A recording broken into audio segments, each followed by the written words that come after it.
Vous êtes de plus en plus nombreux à nous suivre et à participer à l'évolution de la chaîne Afrique N24, et sincèrement nous tenions à vous en remercier. Nous lisons tous vos commentaires qui enrichissent le débat et vraiment nous vous demandons de nous soutenir, en aimant les vidéos pour une large diffusion, et pour continuer à avoir une ligne éditoriale indépendante, et vous proposer de nouvelles émissions toujours de plus en plus enrichissantes. Ne restons pas passifs, soyons actifs. Merci et à bientôt. Madame, bonjour. J'espère que tu vas bien. Écoute, je viens d'écouter la sortie de Gunji Bianze. Et je ne sais pas ce qu'il reproche aux autorités maliennes. Cher peuple d'Afrique, personne ne nous empêchera de nous exprimer, soyez-en certains. De la même manière que nous soutenons, nous ferons également entendre nos critiques, nos voix, lorsque cela est nécessaire, que ça plaise ou non. Alors, mes salutations révolutionnaires. Mais avant de continuer, je souhaite encore une fois réaffirmer mon soutien total, indéfectible, au peuple congolais, à nos frères et sœurs du Congo. Mon soutien au Congo. Et encore une fois, je condamne l'agression. Je condamne ces actes de barbarie que Kigali et Paul Kagame, utilisés comme proxy, posent au Congo pour génocider le peuple congolais. Cette guerre par proxy que mènent les Occidentaux, la France, les États-Unis, la Grande-Bretagne, l'Union européenne, les mêmes qui financent, qui soutiennent, qui managent la terreur dans l'AES avec le terrorisme. Ce qui se déroule aujourd'hui au Congo et que nous tous, nous sommes là, nos dirigeants sont peureux, inactifs, démontre que l'Afrique n'est pas encore libérée, démontre que l'Afrique n'est pas encore souveraine. Parce que si l'Afrique était souveraine, l'ensemble des dirigeants africains allaient déjà condamner Kigali et sanctionner Kigali. Mais puisque les dirigeants sont incapables de le faire, alors ce que les dirigeants ne font pas, les peuples africains doivent le faire. C'est pour cette raison que nous avons initié, en lançant des appels à une mobilisation à travers le continent africain et dans la diaspora, pour soutenir le peuple congolais. On ne parle pas de soutenir les dirigeants vassaux, Tshisekedi et son gouvernement, c'est corrompu. Non, ces esclaves. Non, on parle de mobilisation pour soutenir le peuple congolais victime de génocide. Et donc, il y a eu plusieurs mobilisations, que ce soit dans la diaspora, à Paris, Bruxelles, dans des pays africains, mobilisation aussi au Congo. Et ce 8 février 2025, devrait avoir lieu une mobilisation à Bamako, au Square Patrice Lumumba. Et c'est avec regret et consternation que nous avons appris que le gouverneur, les autorités maliennes ont décidé de refuser cette demande de mobilisation en évoquant des raisons d'ordre public pour refuser la mobilisation qui devrait avoir lieu aujourd'hui à Bamako. Je vous montre ici le document du gouverneur. J'ai l'honneur d'accuser bonne réception de votre lettre relative à une demande d'autorisation pour l'organisation d'une mobilisation pacifique le 8 février 2025 au niveau du Square Patrice Lumumba. Cependant, pour des raisons d'ordre public, je suis au regret de ne pouvoir réserver une suite favorable à votre demande. Voilà comment les autorités maliennes ont décidé de refuser cette demande de mobilisation pour le Congo. Alors, en publiant cette lettre sur Facebook, je vois la réaction de certaines personnes qui disent « Ah, c'est un problème de sécurité, c'est un problème de ceci, que je suis dans l'émotion, je suis émotif. » Parce que je dis que Modibo Keïta doit se retourner dans sa tombe en apprenant cette nouvelle. Quelle honte pour l'Afrique. C'est cela le panafricanisme en 2025, point d'interrogation. Vous savez, moi je n'ai pas peur des insultes. Je n'ai pas peur que les gens ne soient d'accord ou pas avec moi. Ce que mon cœur me dit que c'est juste, c'est ce que je fais. De la même manière dont nous avons soutenu les autorités maliennes en prenant des risques, en abandonnant nos familles, nos femmes, nos enfants pour aller au Mali, que ce soit dans la diaspora pour faire face aux autorités françaises qui aujourd'hui nous causent des problèmes.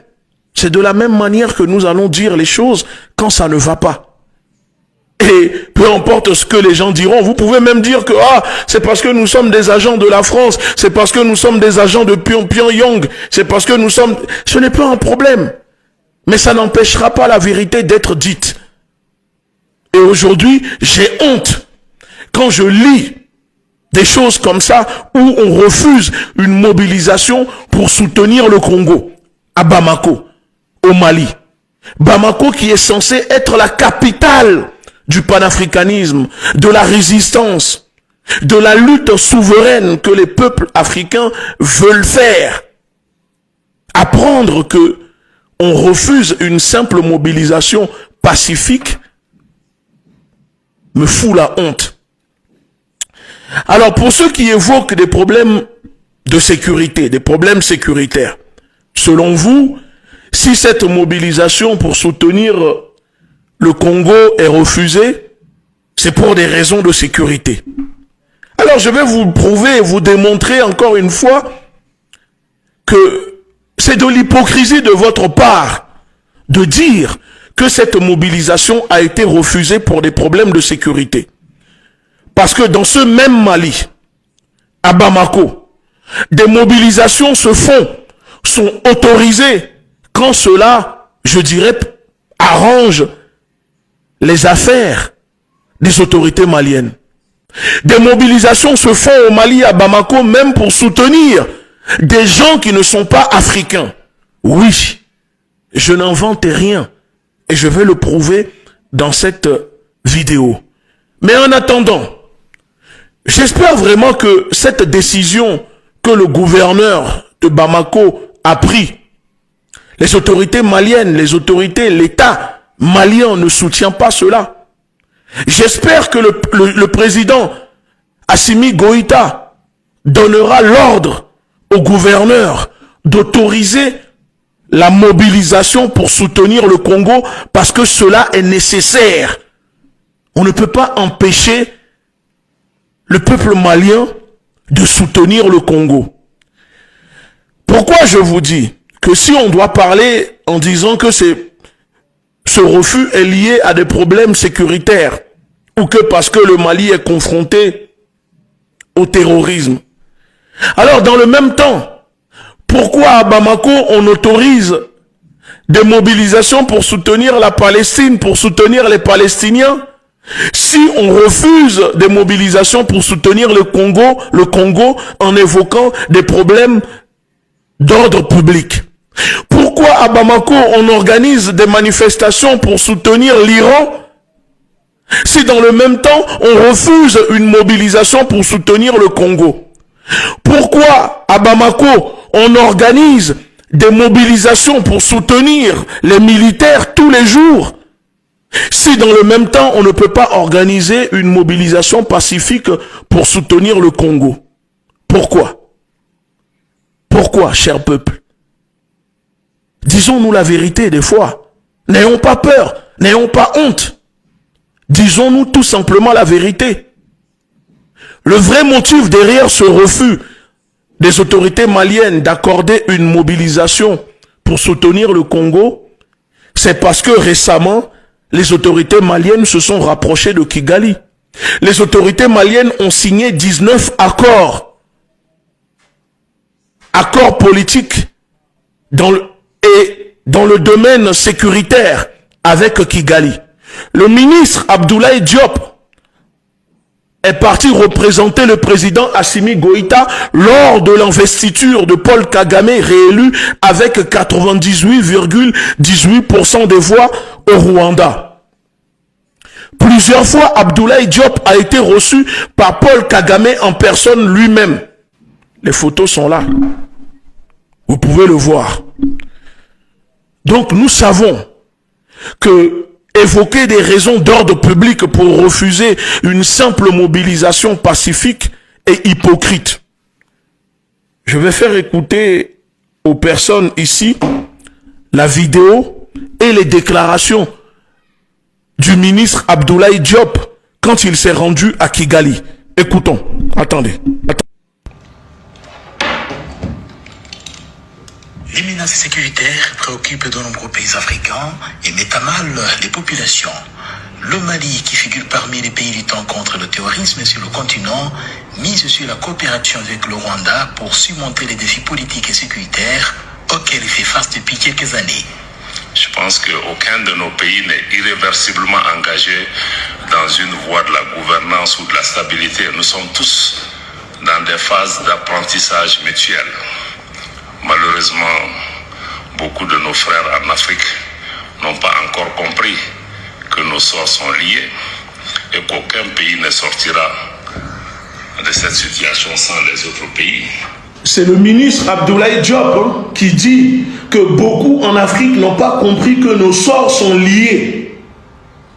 Nos sorts sont liés. Quand il parle de sorts liés, il parle des peuples. Ou peut-être qu'il parle des dirigeants, le sort des dirigeants. Parce qu'au Congo, ce sont les peuples qui sont victimes. On écoute. Et que les avancées d'aujourd'hui peuvent constituer des reculs de demain. Donc il est important que nous puissions renforcer la solidarité entre nos pays. Le Rwanda, comme un pays engagé dans la lutte contre le terrorisme au Mozambique, affiche la volonté de coopérer avec le Mali dans le domaine politique et sécuritaire. Et ces échanges vont nous permettre de renforcer notre cadre de dialogue et de concertation sur les sujets de paix et de sécurité. Le Rwanda reste pleinement engagé à approfondir ses relations avec le Mali dans tous les domaines d'intérêt mutuel et nous croyons fermement que nos efforts conjoints porteront leurs fruits et contribueront à la prospérité et à la stabilité de nos pays respectifs. Pour le juriste et... Voilà.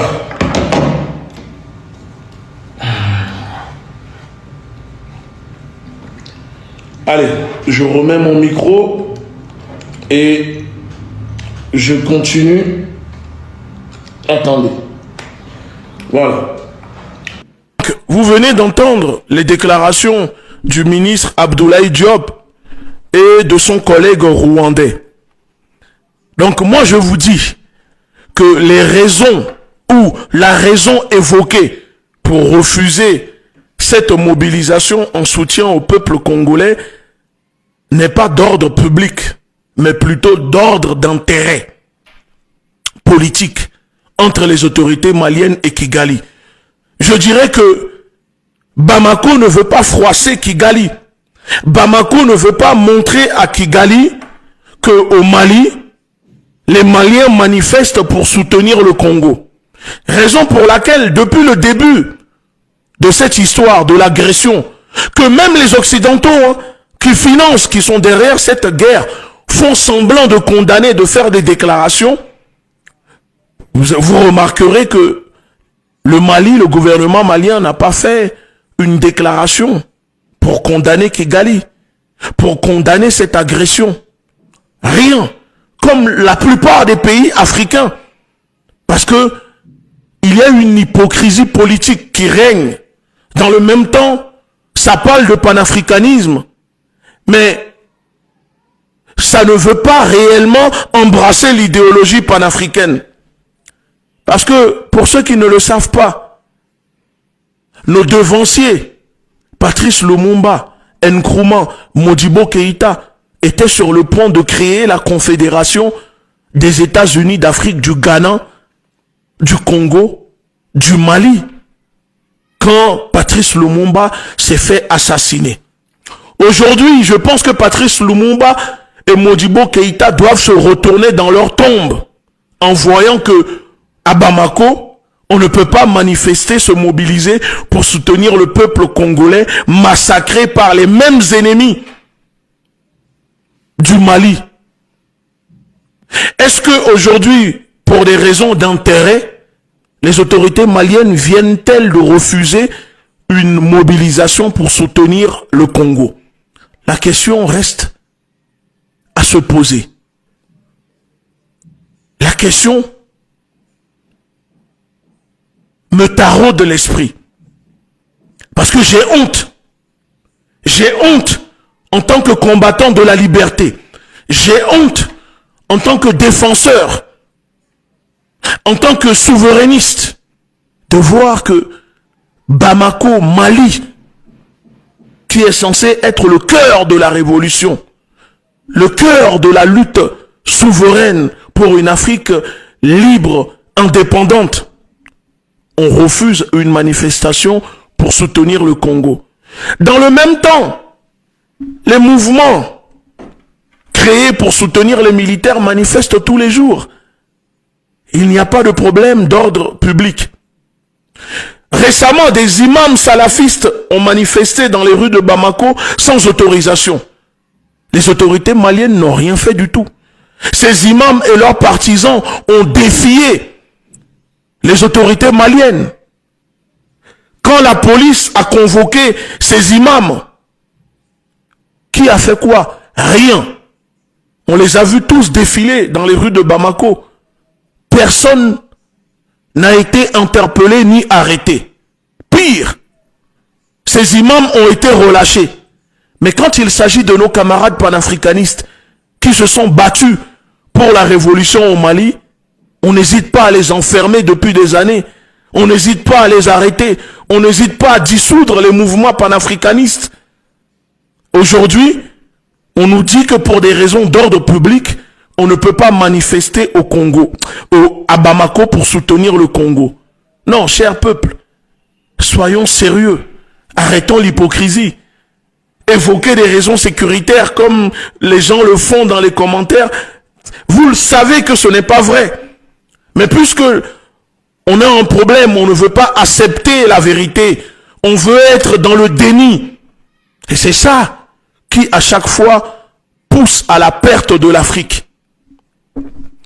Même en France, malgré le comportement hostile, malgré que nous soyons tous contre la politique française, quand les mouvements, quand nous avons mis en place des manifestations à Paris pour soutenir les autorités maliennes, pour soutenir l'AES, les autorités françaises ne refusent pas. Récemment, il y a encore des mobilisations, il y a eu des mobilisations à Paris pour soutenir l'AES. Vous voyez, c'est-à-dire que même vos ennemis ne refusent pas à ce que vos partisans manifestent pour soutenir le Mali, le Niger, le Burkina Faso. Pourtant, les autorités françaises peuvent aussi évoquer des problèmes d'ordre public ou même des problèmes sécuritaires. Mais là-bas, on manifeste pour vous soutenir. Et quand à Bamako, on veut manifester pour soutenir le Congo, vous évoquez des raisons d'ordre public. C'est la même chose qui se fait. Vous savez, avant, les Togolais vivant à Bamako pouvaient manifester pour soutenir les Togolais qui sont restés au Togo martyrisés, opprimés, oppressés par le peuple, le régime sanguinaire des Nyasingbe. Mais depuis, les Togolais au Mali ne peuvent plus manifester pour soutenir le Togo ni dénoncer les autorités togolaises. Pourquoi? Encore une fois, depuis que les autorités maliennes se sont rapprochées du régime sanguinaire barbare du Togo, les autorités n'accordent plus de manifestations pour dénoncer le gouvernement togolais. Est-ce cela la nouvelle Afrique que vous voulez construire? Est-ce cela la lutte panafricaine que nous sommes censés mener? Est-ce cela la lutte pour l'unité africaine, pour les peuples? Est-ce cela? C'est pour cela que nous faisons tout ça? Pour reproduire les mêmes erreurs que les dirigeants de la CEDEAO faisaient? Parce que là, j'ai l'impression que nous sommes en train de faire un repetita bis de la CEDEAO, où les peuples, les organisations n'avaient pas le droit de manifester pour quoi que ce soit. Est-ce pour cela aujourd'hui? Je ne crois pas. Alors, quand on s'exprime, les gens ne sont pas, il y a des personnes qui pensent que, mais arrêtons un peu. Moi, cela me fait honte, cela me désole, cela me peine de lire qu'on refuse une mobilisation pacifique pour le Congo. Dans le pire des cas, les autorités peuvent encadrer cette mobilisation, dépêcher des policiers pour... Ce n'est même pas une mobilisation à l'ambassade du Rwanda. C'est Square Patrice Lumumba. C'est une mobilisation pour soutenir. Non, arrêtons. Arrêtons cela. Arrêtons cela, s'il vous plaît. J'espère vraiment que les autorités maliennes reviendront sur leur décision de refus et accepteront une mobilisation pour soutenir le peuple congolais. Et je finis encore en disant, je réaffirme mon soutien aux autorités maliennes pour le travail remarquable pour la lutte contre le terrorisme, pour la souveraineté du Mali. Mais cela ne m'empêche pas de dire quand les choses sont bien ou quand les choses ne le sont pas. Nous sommes ensemble, la révolution est en marche, armons-nous idéologiquement. Ingeta. Pour être franc, hein, je ne sais pas ce qu'ils reprochent aux autorités maliennes. La politique, ce n'est pas un jeu de billard. Il ne faut pas jouer avec des gens qui ont eu 600 ans d'avance sur les autres peuples. Ces Européens, c'est 600 ans d'avance sur nous. Il y a 600 ans qu'ils nous maltraitent jusqu'à nos jours. Donc, ils ont tous les arguments à nous détruire. Et il faut être fin tacticien, il faut être un fin limier pour les éviter. Il faut être un fin limier. Ce que Gonti n'arrive pas à comprendre ou ne sait pas faire, c'est de ne pas s'élever tout le temps. Il n'a pas la capacité d'aller loin dans tout ce qu'il fait. Il y a une forme de bazar chez lui que moi je n'aime pas trop. Tu vois, des fois il prend lui ce qu'il veut pour ce qu'il doit être. Actuellement, toute l'Afrique est unanime. Paul Kagame est un élément des Occidentaux. Non seulement nous sommes unanimes sur ce fait réel, mais aussi on a entendu Donald Trump dire le meilleur africain, président que lui connaisse de bien, c'est Paul Kagame. Donc il n'y a pas un débat sur ce fait.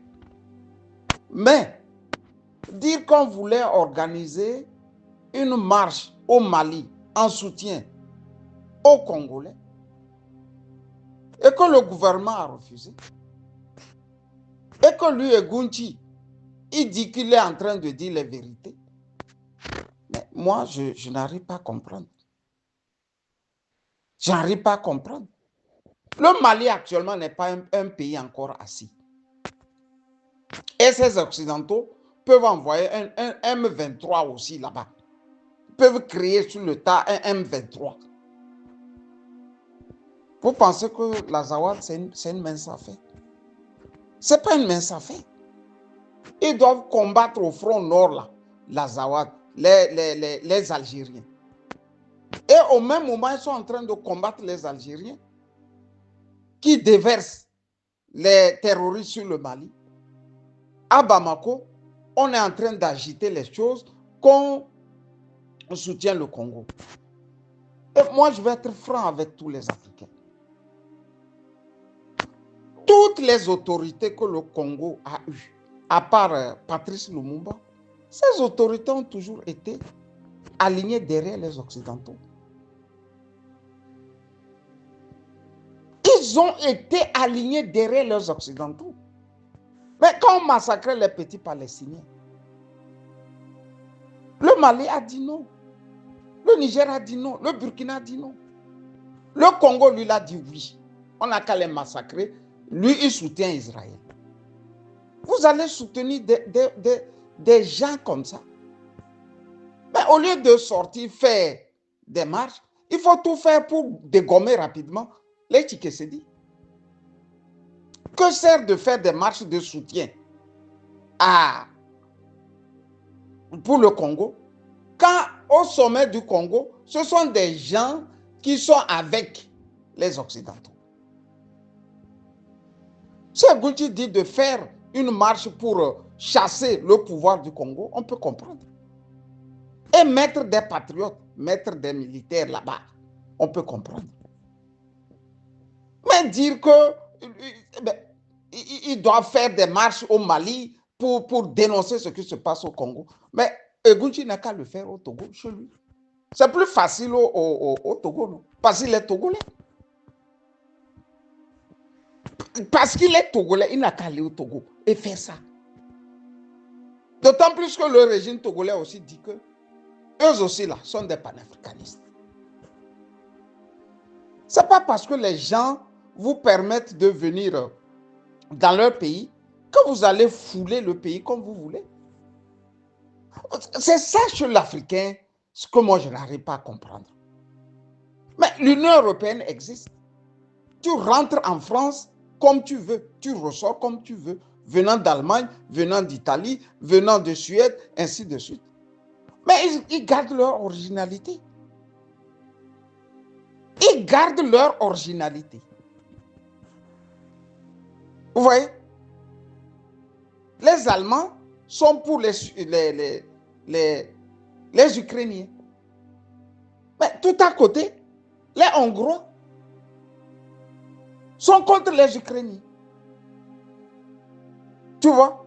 Et comme c'est l'Union européenne, un Français va aller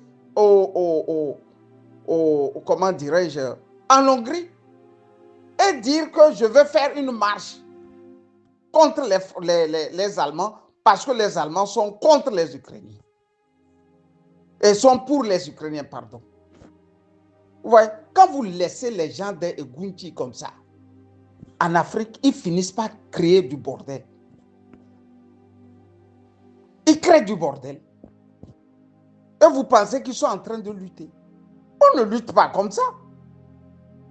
On lutte tout en connaissant l'histoire des peuples, tout en connaissant pourquoi ces peuples-là ont des problèmes. Le problème du Congo, ce n'est pas une mince affaire. Ce n'est pas une mince affaire. Ce n'est pas aller agiter les drapeaux, les quoi, que bon, nous sommes contre ce que Kagame fait. Mais il ne pourra pas sortir les gens comme on a vu la fois dernière dans les rues de Bruxelles. Qu'est-ce que ça a changé? C'est-à-dire il aime la fanfaronnade, quoi. Quand Ford devrait venir en France, là, je lui ai dit, on a expérimenté des choses comme ça ne marche plus. Donc, il faut changer un peu, on va voir. Il est allé là-bas, il a crié. Qu'est-ce que ça a changé? Quand j'ai dit ça, c'est compte tenu des expériences passées. Est-ce qu'il y a des peuples qui ont aussi marché, qui ont menacé leurs dirigeants comme les Togolais? Mais à la foire d'Anofa, je pense que Gunti devrait avoir peut-être 15 ans ou 16 ans ou 20 ans, je ne sais pas. Quand les Togolais étaient derrière Eyadema, le pourchassant avec les tomates et les œufs, ça n'a pas changé. Si ça n'a pas changé, ce qui veut dire la méthode là n'est pas bien. On doit trouver une autre méthode. Quand vous laissez les passerelles aux Egunti dans votre pays, ils pensent que tout leur est permis. Donc, moi, je suis Goïta. Je suis en train de remettre chaque puzzle là pour avoir un État, une nation. Et entre-temps, je dois laisser. Je reviens, je commence par faire des marches. Mon pays n'est pas assis. Je suis harcelé de partout. Même le voisin sénégalais là n'est pas clair. Mais laissez-moi construire un État. Quand j'ai un État, une nation, on ne sait plus mettre mon pays sans dessous. Tu viens là-bas parce que toi, tu es un agitateur. Toi, tu veux faire les marches. Mais la décence aurait voulu que Gunti aille au Togo faire les mêmes marches. Parce que le Togo de Faure Gnassingbé aussi dit qu'eux sont des panafricanistes. Mais s'en prendre à un pays parce qu'ils ont dit non, on ne le fera pas. Ne veut pas dire qu'ils sont pour les Occidentaux. Loin de là. Loin de là. Ils savent d'où ils viennent. Et ils savent aussi qu'ils sont dans l'œil du cyclone. Les gens là les attendent de pied ferme. Ils étaient d'éviter les choses en allant. Et Gunti veut les ramener sans dessous. Quand le Mali se gâte, lui change encore de pays. Il ne faut pas laisser les jeunes, parfois, qui ne sont pas aussi mûrs et qui sont, connus, faire les choses comme s'ils avaient le secret des luttes, des révolutions. Ce n'est pas un révolutionnaire, ce garçon. Je suis désolé de le dire. Ce n'est pas un révolutionnaire. Une révolution, ça se mène avec tact et intelligence. Ça se mène avec tact et intelligence. Tu vas faire une révolution du côté du Mali. Tu vas dénoncer. Oh, ils aiment dénoncer. C'est ce que les Européens appellent la démocratie. Vous voyez, ils sont sortis dénoncer. Après, ils sont rentrés à la maison. Maintenant, nous, on va faire ce qu'on veut. Vous voyez? Que sert dénoncer? Si tu fais comme les Che Guevara, moi, je peux comprendre. Vous levez une armée de jeunes qui vont aller aider les Congolais. C'est cette armée qui va aider l'armée congolaise à se débarrasser de Tshisekedi et de toute la ripaille là-bas. Moi, si je suis vraiment un officier congolais, ce que j'allais faire est simple. J'arrête. Comment vous l'appelez encore? Tshisekedi. C'est son père qui était Étienne. Lui, c'est quoi? Je ne sais même pas. Quand quelqu'un est déjà gros façon là, moi, je ne suis pas trop derrière lui, quoi. En temps de guerre, bien sûr. Ça ne sert à rien. Parce que tu sens que, à part manger, sortir, mentir, faire du n'importe quoi, il ne s'y connaît en rien. Si moi, j'étais un officier congolais, ce que je vais faire, je vais arrêter le président. Je vais aller prendre Kofi, faire Ferrego là. Comment vous l'appelez encore? Les Fali, Ipupa. Je vais les amener au front. Tu fais comme Staline faisait. Le meilleur botaniste que le monde ait connu. Staline l'a amené au front. C'est aussi simple. Même pour le capitaine Ibrahima Traoré le fait aussi. À la limite, vous prenez les Gunti là aussi, vous amenez au front. Vous les amenez au front. Et là, on n'en parle plus. De toutes les façons, si les jeunes au Congo savent que Kofi est au front, mais c'est des millions de Congolais qui vont venir. Parce qu'il a des millions de fans. Il ne faut plus laisser les gens dormir dans les hôtels et puis faire des morceaux. Je l'ai même vu Kofi faire un morceau Goma. Les gens sont en guerre, toi tu fais un morceau Goma. Mais va au front. Il n'y a pas un âge pour lutter pour son peuple. Hein. Il n'y a pas un âge. Mais tout ce que Gunti fait maintenant, là, tu peux oublier. Les fanfaronnades de Gunti, là, il faut les oublier. Il faut oublier ça. Des fois, c'est horripilant, quoi. On ne va pas continuer à dénoncer. Quand tu dénonces, dénonce aussi dans l'ordre des choses, quoi. Il faut être ordonné dans tout ce que tu fais. Le pouvoir de Kinshasa, là, est-ce que c'est un pouvoir qu'un homme normal doit soutenir? On peut soutenir le peuple par le pouvoir. Mais avant de soutenir le peuple, il faut dégager le pouvoir. Parce qu'ils vont à contresens de l'histoire. Ils vont à contresens de l'histoire. Tu es en train de te battre pour le Congo, eux sont en train de se battre contre le Congo. Et tu se dis, je ne sais pas, ils ont de ces gens-là dans l'Équateur riches à ne point finir. Là. On donne à chaque député 20 000 $. Aux militaires, 70 $. Et vous voulez qu'ils aient le mental pour affronter. Quelques chétifs terroristes du M23. Vous voyez? Et Gunti, lui, quand il est devant là, au Mali, à Bamako, il est devant. Voilà. Lui, il est en train de faire révolution. Ça. Mais il n'a qu'à le faire au Togo. Il n'a qu'à dire aux Togolais, à Lomé de sortir. Vous voyez comment les gens trichent les autres pays. C'est-à-dire qu'il connaît mieux ce que les Maliens doivent faire. Mais ce que les Togolais doivent faire, là, lui, il ne connaît pas. Il dit qu'il est panafricain. Mais quand on est panafricain, il ne faut pas cibler un pays. Il faut cibler tous les pays.